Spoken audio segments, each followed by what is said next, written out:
So Miss Liz Copeland, where have Hi. you been? So we've been doing this episode for I don't know 10 years now. This first time you've been on, isn't it? It is. It is How the did that first time I've happen? been. How did that how did we miss that? No idea, but I love your podcast. I listen to it when I work out in the gym. Nice, nice. Is that in the Yeah, mornings or are you a the morning girl or mornings. I'm a yeah. morning girl. Carl, if I don't go in the morning, I'm not gonna go. I just have to knock it out. So I put my beats on, I listen to my favorite podcasts, and I've got your podcast in there on rotation. I like it. Well, I'm flattered. Thank you. I appreciate that. You know, it's a funny thing. People ask me, Carl, do you listen to your podcast? Never. No, I don't. You don't? I don't because I criticize. I shouldn't say never. Almost never. 'Cause I'm too hypercritical. You know, I go, well, I Yeah. too much. I odd too much. Oh, dude, you should have asked this. You should have asked that. And so I'm kind of hard on myself. So Yeah. I don't listen to my own. So, but the lovely Mrs. White is kind enough to, and she points me out the flaws for me. You know, Does she give you pointers? Like, does she listen and say, "Oh, you should have said," or does she hey, just give encouragement? you Like, know what, Liz? what? My wife is one of the most supporting people ever. That's And so I was awesome. going to say something funny, like, of course she does, but actually, she only tells me what I do right. She never tells me, hey, you could do this better. So That's I don't know if that's awesome. good or bad, but it's good. Yeah. It's good for my psyche, if nothing else. So Yeah. It's anyway, support. yeah, enough about that. Okay. So where do you live? Where do you live, Liz? I live in Virginia. I live in Virginia Beach, Virginia. Yeah, I love Virginia Beach. It's a great area. It's so Yeah. much fun. We have a great community here, great market, Do you know? lot to do. Do you know where Pocosin is? Of course, yeah. Well, I used to live there, so I lived in You. the little town of Pocosin. I did. I In know fact, the person. Liz, I call it my awakening, happened in Pocosin. So I'm not going to tell the story here, but when I was young, I was a little bit lost in the fog and Uh-huh. uh, probably heading not in a great direction. Yeah. And I literally had an epiphany one night. Um, it's like I didn't hear a voice, but it's like I heard a voice, and Yeah. it said, "Today's the day," and that day changed everything. So Virginia Beach, Pocosin Yeah. area is very, very close to my heart. Are you native? Are you native from there? Are you from there? No, I'm from Charlottesville, Virginia. We moved here 3 years ago. We moved here in June of 2021, and we Okay. love it. We've got two older sons, and that are one graduated from college already, one's graduating in May, and then we have a freshman in high school. And it was kind of that point where one was in college, one was going to college, and our one that's currently a freshman in high school was going to be going into sixth grade. So we just decided, okay, now's the time to move, and we made the move. We moved because we love the beach. Mm. I was going to ask what prompted the move. Hey, so when you moved, Yeah. did you keep your book of business up in Charlottesville, or did you have to kind of start all over, or what that look like? Yeah, so it's an interesting story. So when I got into, I'll take you back to the beginning. When I got into lending, I was working in wealth management, and I was an assistant lender on a book of business. So it was just a Okay. set book of business, right? And that was in Charlottesville. And I decided, I had kind of hit a glass ceiling that I was trying to push through there. But because I didn't have a college degree, when you're in those very corporate, like wealth management, they kind of say, yeah, you're just going to stay in this role forever because you don't have the letters behind your name, which is fine because it pushed me. It pushed me to get out on my own. And I started working for a bank as a mortgage lender in Charlottesville. And I made a national bank, and I made a lot of great connections, and was working with realtors and builders. That got me into that particular bank had a great new construction program. So it pushed me into new construction. And then I got recruited by a mortgage company that is owned by a builder. Okay. So I worked at an in-house builder for a builder at their in-house mortgage company, and transferred with them to Virginia Beach. And after I'd been with them, I'd been with them in the Charlottesville market for several years and transferred with them to Virginia Beach and decided I really didn't want to work with just one builder. I didn't want to not work with realtors. I wanted to get out there and do my own thing and hustler. So I wanted to get out there and get my own business. And so in 2022, I left that company and started out on my own with getting realtor connections here in this area. And then I also became a preferred lender for a custom builder here. And it's been a great ride. I still work with realtors from Central Virginia, from Charlottesville. I work with Yeah. realtors from Nova, Northern Virginia, and a lot of realtors here in Hampton Roads who I love. And then I have a major builder partner as well. So it was the right move going out on my own. It was something that needed to happen. And you kind of have to say, okay, I'm going to jump out here and be fearless. Fear is not going to drive this car anymore. I'm going to jump out here and bet on myself. And it was a score. It was a good win. You know that that just jumping out and doing it, well, that's a huge part of success. I tell people all the time, like somebody will say something, I'll say, hey, let me tell you something. You come up with more excuses on why not to than I can about why you could do this. And it's just everybody that comes up with excuse, it's they're reacting to the fear. And it's not that Right. people like you or me don't have fear. We just do it anyway. Like Yeah. it's You just, just have to let go of it. yeah. Hey, so we were right before I hit the record button. You said you have about 20 million working in your pipeline right now, and you mentioned you get about half from real estate agents and about half to builders. Let's talk about the Yep. builders.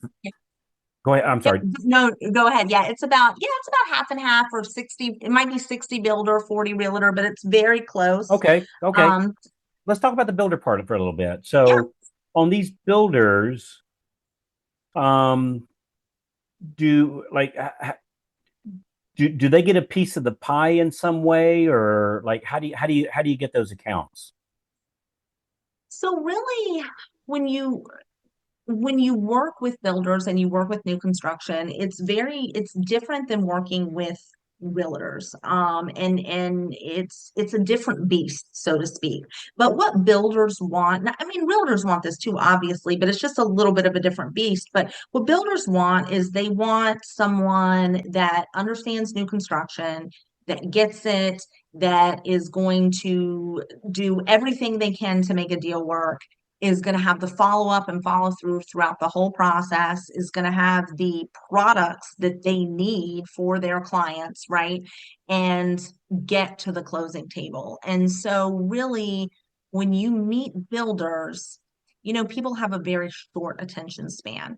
And so, when you meet with builders, a lot of it is they're phasing out on what you're saying, but then there can be little glimmers of what you say that they grab onto and they say, okay, you might be a good partner. Builders love to hear that you've been in new construction for a long time because they know you get it. At Cross Country, we have amazing construction of farm products. We have amazing builder products. And so that obviously helps. But it's just really, it's like a realtor relationship. Builders are no exception to people send business to who they like and who they trust. So the builders that I'm a preferred lender, I don't work with a builder that has any ownership over me or is getting a piece of it. It's a relationship that we've developed because they know, number one, every deal, I'm not going to leave any stone unturned. And number two, we're going to get to the closing table. Yeah. So is most of your builder business construction perm type loans, or are they in like I've done 1,000 construction or built for builder. I had a Mhm. gig here with a big builder. What was their name? Rotland Homes. I don't know if they're Okay. nationwide or not, but pretty good sized builder. And I did like huge communities with them. And boy, it was the most sweetheart deal ever for a loan officer because Yeah. they didn't ask for a piece of the pie, like you said. They just wanted to know Right. it was going to close, right? Exactly. and I didn't have to do any marketing for them or anything. And it was an end loan. And Hmm. so, I would I had to put it, well, they really had to be a pre-approved though. If I had somebody that was kind of iffy, we'd have to, you know, tell the builder, hey, this one they approved today, but if they so much as get one speeding ticket and their insurance goes up, they'll be out. And so I found transparency was the name of the game. But on yours, Yeah. do you do end loans or mostly just straight construction perm loans? With my main builder, I do all in loans. We have a great CP department at Cross Country and great CP products that I have access to. But with my main builder, I do in loans. It's build on your own land and it's in loans. So the builder's financing the construction. And you said it right there, it's transparency. It's saying, yeah, we can easily get to close with this one, or we're going to have to do some credit repair here, or the debt to income ratio is really, really tight, so we cannot go over XYZ, and they appreciate that communication. How did you get these referrals? How did you end up being a preferred lender or getting referrals from builders? Like on the last, I don't know, one, two, or three that you worked with, how did you make that happen? Like, did you call them? Was it a meet and greet? Like, how'd that work? Yeah. So I find number one in the builder community, people start to know each other a lot, Mm-hmm. and so your name is out there in the community. So with some builders that randomly call me or I talk to, they know who I am, and that'll start something right there. But my main builder that I work with, I actually met at a meeting, at a builder meeting. It was a like a community builder meeting that they have once a month, and that builder was there talking, and at the end of the talk, I had identified while he was talking some issues that I thought he was having in terms of lenders. And so at the end of the presentation, before I left, I went over, handed him my card, and just said, hey, I heard XYZ. I've got solutions to those. Rattled off a couple things and said, if you're interested, let's talk. Here's my card. Give me a call. And I had an email in my inbox before I got back to my computer. I saw it pop up on my phone. So it was a great connection. And it's been for the last 3 years, it's been a great partnership. But that one was just an in-person identifying needs that they had there that were lacking with some other lenders they were working with. Interesting.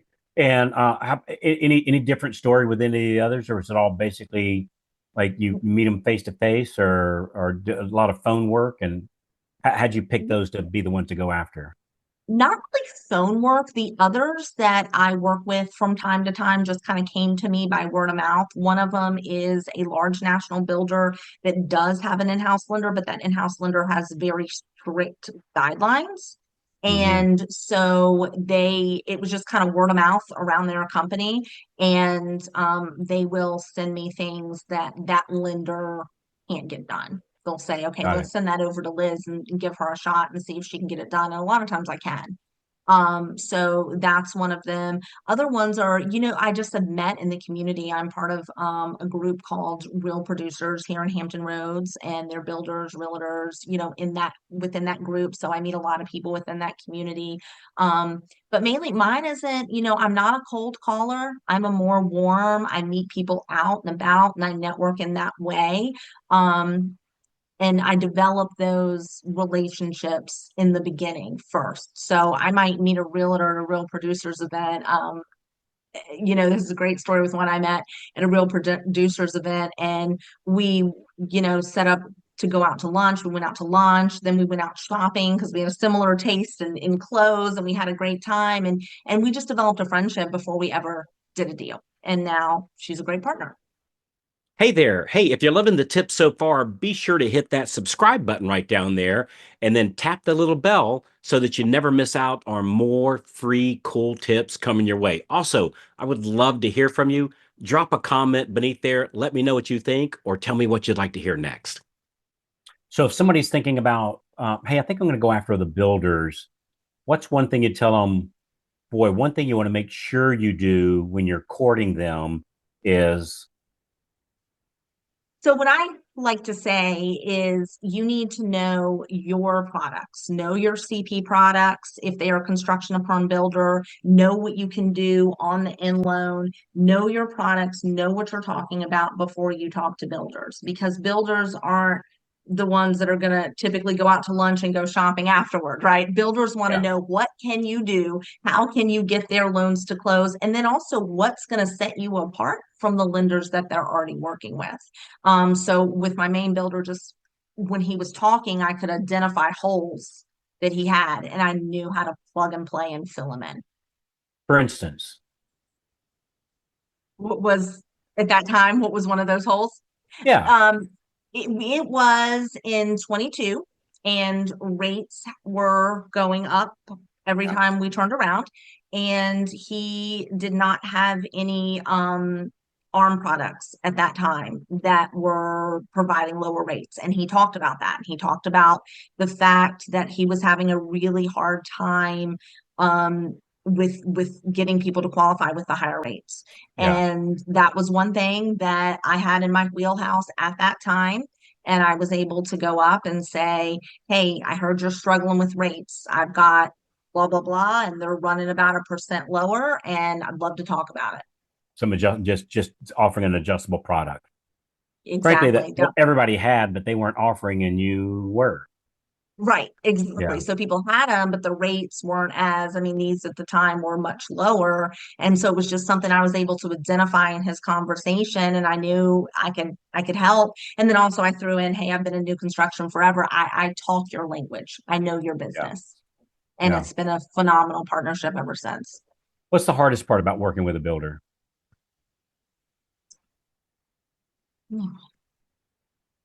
Juggling everything. Sometimes I'll get my pipeline, my pipeline is so full of builder deals. I've got a great assistant, I've got a great processor, we've got a great team at Cross Country.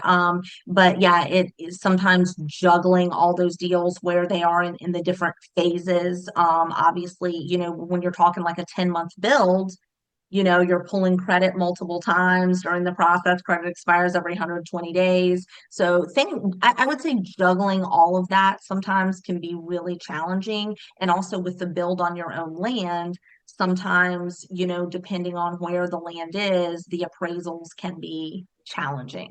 Yeah. Right? Because Mhm. you're building a beautiful custom house on family land, but you look to the left and you've got a bunch of $250,000 houses, and you look to the right and you've got a bunch of $150,000 houses, and so the appraisals can be challenging too. So those are things I would say that are the hardest. I mean, the juggling as years have gone by, I put good systems in place, so that's gotten Mhm. easier and easier. But still, I mean, when you have that many loans in your pipeline, that are in there for that period of time, it can definitely be difficult to juggle.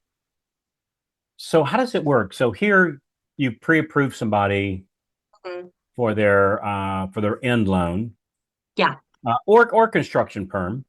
right. Um, and now they're going to be building for the next 6 months, 10 months, I think you said. Hmm. Hmm. How often do you let's say on an end loan where you don't actually finance anybody until the house is done? Right. How often do you touch the borrower? Like, do you pre-approve them and then 9 months later say, hey, it's time to start this going, or do you touch them? Do you call them? Do you email them? Do you snail mail them? Like, what does that look like? So what I do is in the very beginning, once we do the pre-approval, and then they go under contract. I do a loan application appointment, usually via phone or via Zoom, whatever the borrower prefers. And I spend time with them. I spend about an hour with them, getting to know them, kind of plugging in all the holes on the loan application, going over the next steps in the process. Okay. Once I do that, they're going to sign their initial disclosures. They're going to upload the documents we need.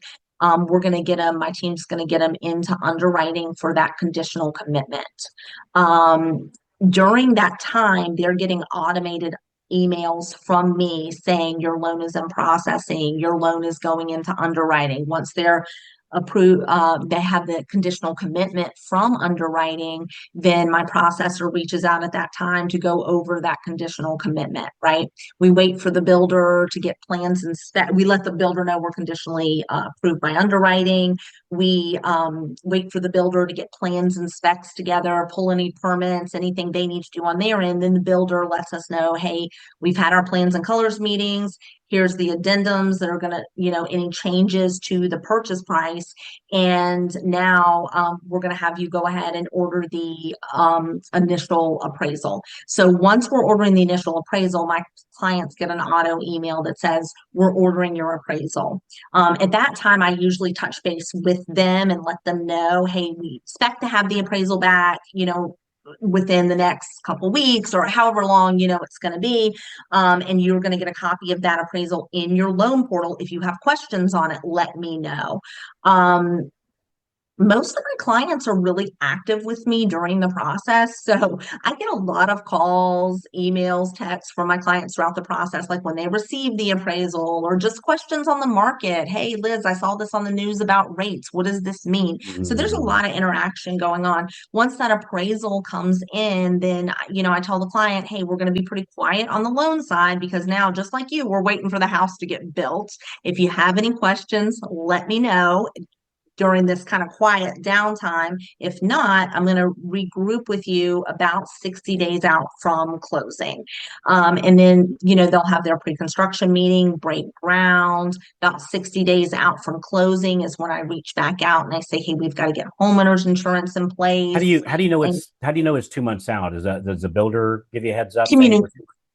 Yeah, communication from the builder. We get constant communication from the builder and constant reports. If somebody gets moved out on their date, we know, so it's constant reporting and communication back and forth with the builder.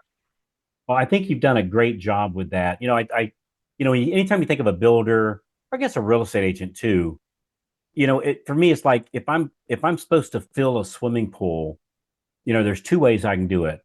One way is I can go buy one bucket at a time of water and I dump it in, I go over the faucet and I fill it up and I dump it in and I go back to the faucet. It takes a long time, very inefficient, and it's hard.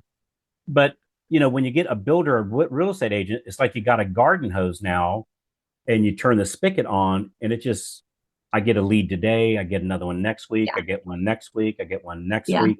And it's just this ongoing book of business from that. And I found typically my relationships, my realtor or builder relationships, usually about a 2.5 year lifespan. Some of them's been 23 years, and frankly, some of them's been 23 minutes. Sometimes, but probably about 2.5 years or something like that. Is that what you find, give or take, or do you run a little bit better track record than I do? I feel like I run longer. I mean, this builder I've been working with for 3 years. I think that some of my realtor relationships date back, to the beginning of my career. So, I mean, I hold on to people. You're so much nicer. You're so much nicer than I am. So, yeah. So anyway, all right. I think we kind of covered it here. I think the builder, it's, I've never interviewed in all my episodes here. I've never interviewed a loan officer that focused in on the builder. And so frankly, this was kind of pleasant. Is there something about the builder, that type of lending that I should have asked you that I didn't, or did I miss anything here? Did we cover it okay? I don't think so. I mean, I would tell loan officers definitely that having that builder relationship is something really nice to have and to grow and to explore.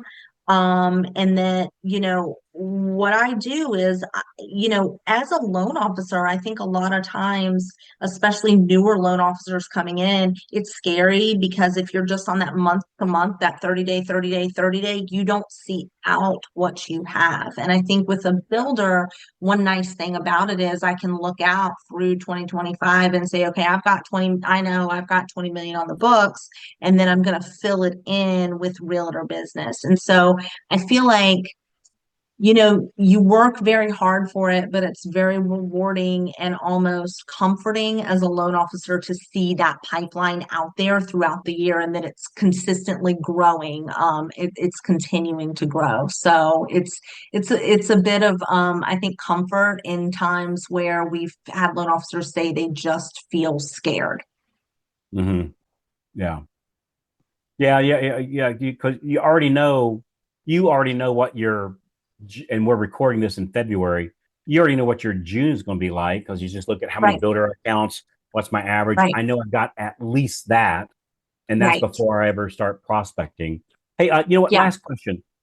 Like, is there any like once you're working with a builder and you've been working for a year or more, Hmm. is there any kind of and I'm going to use air quotes here, wooing for their business that you have to continue doing, or is it just simply closing loans? It's like any relationship, you have to continuously nurture it. There are lenders out there that are continuously going after my builder, right? So you can't just close loans. You have to nurture that relationship. And I like the builder I work with a ton. I love all their sales reps, the ones that I work with. And you have to treat it almost like a realtor relationship where you continue to build that relationship. You call them and see how their weekend was. You connect on all types of levels. We do educational events with the builder, so we're there to do any events that they have. If they're going to a home show and it's in my area, I will pop up and just be there, not as, hey, Liz, loan officer cross country, but as just support. um take a builder rep out to lunch, just like you would with a realtor, to show that appreciation. So it's a continued relationship that you have to nurture and grow. It sounds a lot like marriage. I Yes. know with the lovely Mrs. White, we've been married, gosh, a long time now. How many years? Boy, I got to do Uh-oh. reverse. I got to do reverse math here. It must be 38, I think, something like that. Wow. Yeah, Okay. so 38. So anyway, she still expects her date night, that Right. yeah, of course, right? And I want to and I want to go on a date night, so ours so today's Thursday, ours is Wednesday.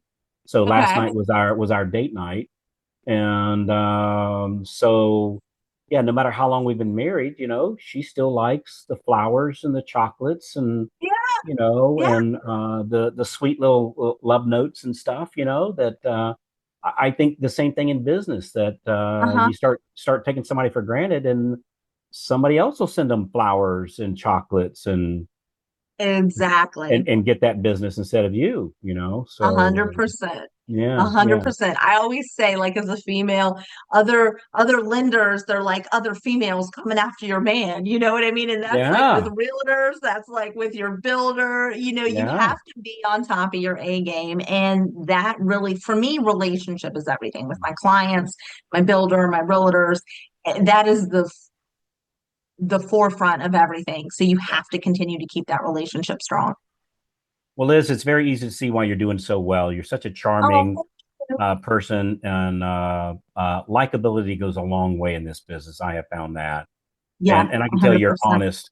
Likability and honesty, Mm-hmm. and passionate. You know, those three traits go a long way. So, hey, thanks so much for being here on the episode, Thank and you.